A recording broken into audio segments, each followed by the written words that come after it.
There is a reason you're hearing this right now. It is not random, and it is not accidental. Something in you has already begun to shift, even if you cannot fully name it yet. And if you have been feeling a strange discomfort in your body lately, a tension that does not quite make sense, a pain that seems to appear without explanation, then what you are experiencing may not be purely physical at all. It may be something deeper, something symbolic, something that your mind has not yet translated into words. Carl Jung believed that the body is not separate from the psyche. It is not just a machine made of organs and systems. It is a living mirror, reflecting what happens in the unseen layers of your inner world. Every ache, every tightness, every unexplained sensation can be understood as a message. Not a punishment, not a malfunction, a message. And yet, most people never learn how to listen. They silence the signal. They distract themselves. They cover it with medication or normalize it or simply learn to live with it. But the body does not create symptoms randomly. It speaks when something within you has been ignored for too long. It speaks when an imbalance reaches a point where it can no longer remain silent. And what you call pain is often the language it uses to get your attention. So instead of asking only how to get rid of the pain, there is another question that changes everything. What is this trying to tell me? Because healing does not begin when the symptom disappears. It begins when the message is finally understood. Let us begin with something simple, something almost everyone has experienced, a headache. You may think of it as just a physical issue, something caused by stress, lack of sleep, or tension. And that is true on the surface. But look deeper. When does it usually appear? Often when your mind is overloaded, when you are thinking too much, when you are trying to control too many outcomes at once. The pressure builds not only in your thoughts, but in your body. It is as if your mind is moving faster than your system can sustain, and the body responds by forcing you to stop, by creating discomfort that demands your attention. In that sense, the headache is not the problem. It is the signal that something inside you needs space, needs stillness, needs rest from constant mental activity. Jung once suggested that what remains unconscious does not simply disappear. It finds another form of expression, and when emotions are not processed psychologically, they often emerge physically, not as an abstract idea, but as something you can feel directly, something you cannot ignore. This is why simply removing the symptom without understanding its origin often leads to repetition. The pain returns, sometimes in a different form, sometimes stronger, because the underlying message has not been received. Now, consider your neck and shoulders. These areas carry more than physical weight. They hold emotional tension, the burden of responsibility, the pressure of expectations. Think about the moments when your shoulders feel heavy, when your neck becomes stiff.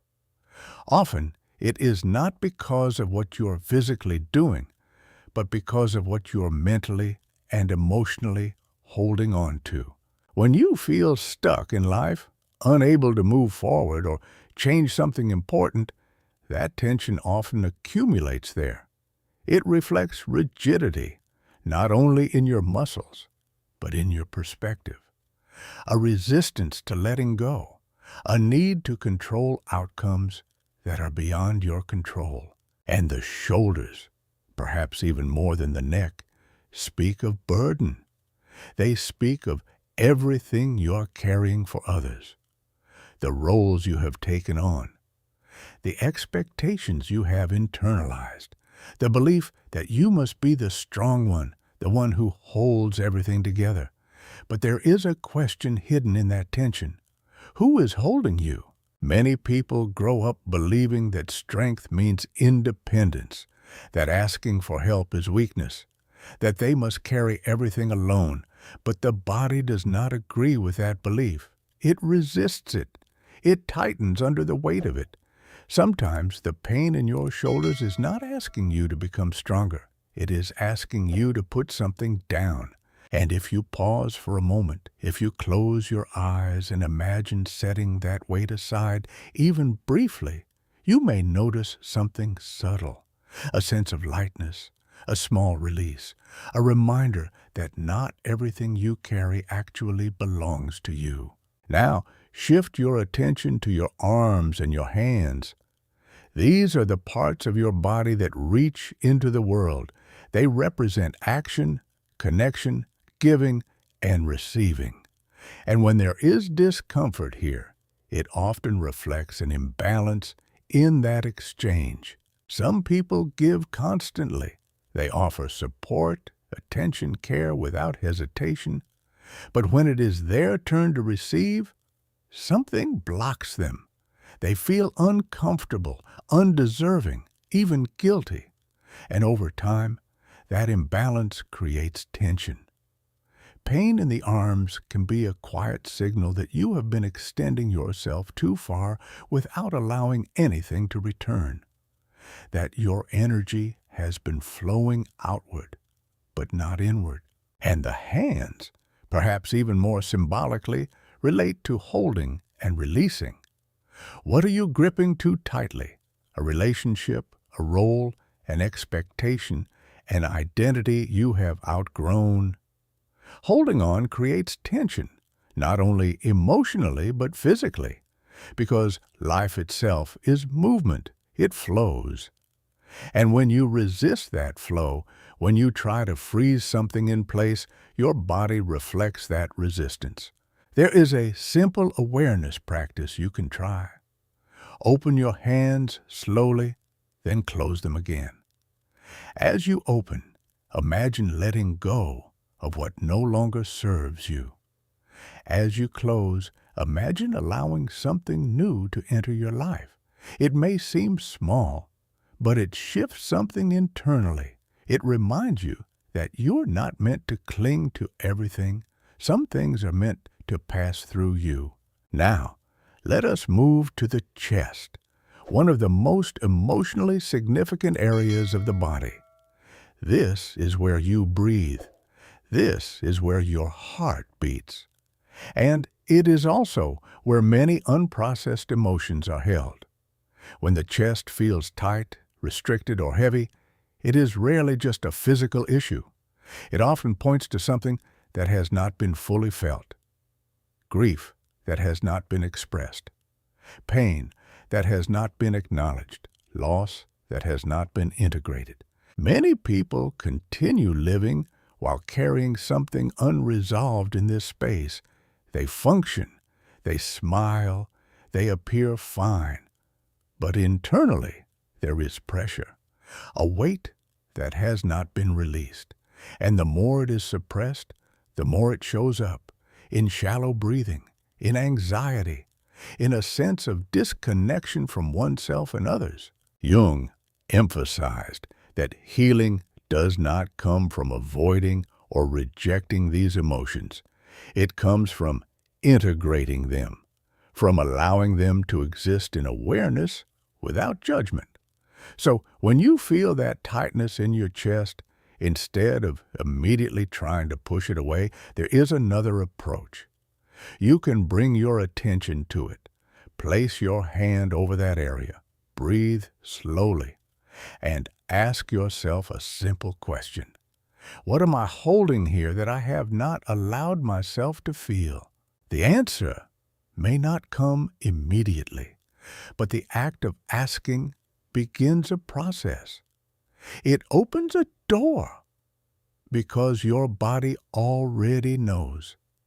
It has been holding that knowledge long before your conscious mind was ready to face it. This is not about fixing yourself. It is about listening to yourself. Because the body does not lie. It communicates continuously, even when you're not paying attention. And every symptom, every sensation is an invitation. An invitation to return to parts of yourself that have been ignored, to acknowledge what has been buried, to reconnect with something deeper than surface-level awareness. When you begin to see your body this way, not as an enemy, but as an ally, everything changes. Pain is no longer something to fight against blindly. It becomes something to understand. And understanding is the beginning of transformation. Now, let us go deeper, beyond the surface signals, into something more structural within the body. Your back, for example, is not just a physical support system. It is a symbolic one. It represents what you carry through life, the responsibilities you accept, the expectations you place on yourself, and the identities you try to maintain. And when the back begins to ache, especially without a clear physical cause, it often reflects an overload that is not only physical, but emotional and psychological.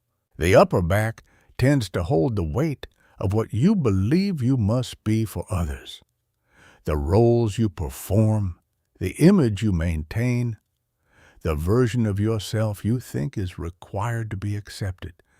Jung suggested that one of the heaviest burdens a person can carry is the person they believe they are supposed to be. And that burden, over time, creates tension. It creates pressure.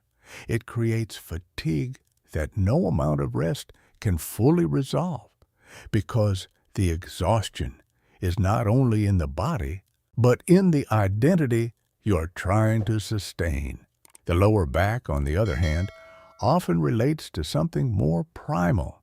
It connects to your sense of safety, your stability, your relationship with the unknown. When there is tension there, it may reflect fear. Fear of not having enough. Fear of losing control. Fear of what might happen next. These are not always conscious fears. Often they exist quietly beneath the surface, shaping your internal state without your awareness. If you imagine all of these worries as a weight you're carrying, it becomes easier to understand why the body responds the way it does. It is not designed to hold that much for that long without reaction. And sometimes the pain is not asking for physical correction, but for psychological release. There is a simple internal exercise that can help shift this awareness. Imagine that everything you're carrying is placed into a bag on your back. Now, imagine slowly taking it off and placing it on the ground. You're still standing, you're still supported, but the weight is no longer attached to you. In that moment, you may feel a subtle change, not because the problems are gone, but because your relationship to them has changed. And that distinction is essential. Healing is not always about removing what exists. It is often about changing how you hold it. Now, consider your legs and your feet. These are the parts of your body that move you forward.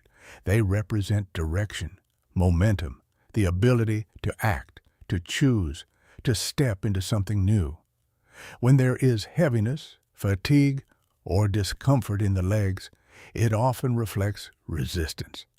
Not necessarily physical resistance, but psychological hesitation. Something is being postponed. Something is being avoided. A decision that has not been made. A step that has not been taken. Jung once pointed to a principle that appears again and again in psychological experience. What is resisted does not disappear. It persists. It remains present until it is acknowledged. And this persistence can take many forms, including physical sensation. If your legs feel heavy, it may not simply be tiredness. It may be the weight of something unresolved, something that is asking for movement, but is being held in place by fear or uncertainty. And the feet, in particular, are deeply connected to grounding, to your sense of belonging, your connection to the present moment, your feeling of being stable where you are. When there is discomfort there, it may reflect uncertainty about your path, a feeling that you're not fully aligned with where you're standing or where you're going.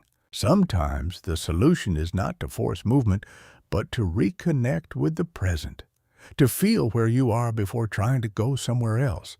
Even a simple act like walking slowly, paying attention to each step, can restore a sense of balance. Not because it changes your circumstances, but because it brings your awareness back into your body. And awareness is where everything begins to shift. Let me share a story that illustrates this in a more human way. In a quiet village, there was an old healer known for his unusual ability to understand what people's bodies were trying to say. One day, a young man came to him, struggling with persistent back pain that no treatment had been able to resolve. He had tried everything, but nothing worked. Instead of examining his body in the usual way, the healer asked him a question. "Who are you carrying?" At first, the question made no sense. But as the silence settled, something became clear. The young man realized that he had been carrying expectations that were not his own, responsibilities he had accepted out of obligation, not choice, a life shaped more by what others needed from him than by what he needed for himself. The healer gave him a simple instruction. Write down everything you're carrying, every responsibility, every guilt, every pressure. And when you're done, release it. The young man followed the instruction. He wrote everything down. And then, as he let it go, something shifted. Not instantly, not magically, but gradually. The pain began to ease, not because something external had changed, but because something internal had been acknowledged. This is the essence of what the body tries to do. It brings what is hidden into awareness. It turns the invisible into something you can feel so that you cannot ignore it anymore.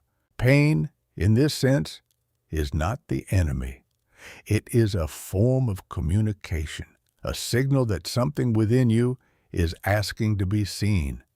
And yet, most people never ask the deeper question. They focus only on the surface. How do I make this stop? Instead of asking, why is this here?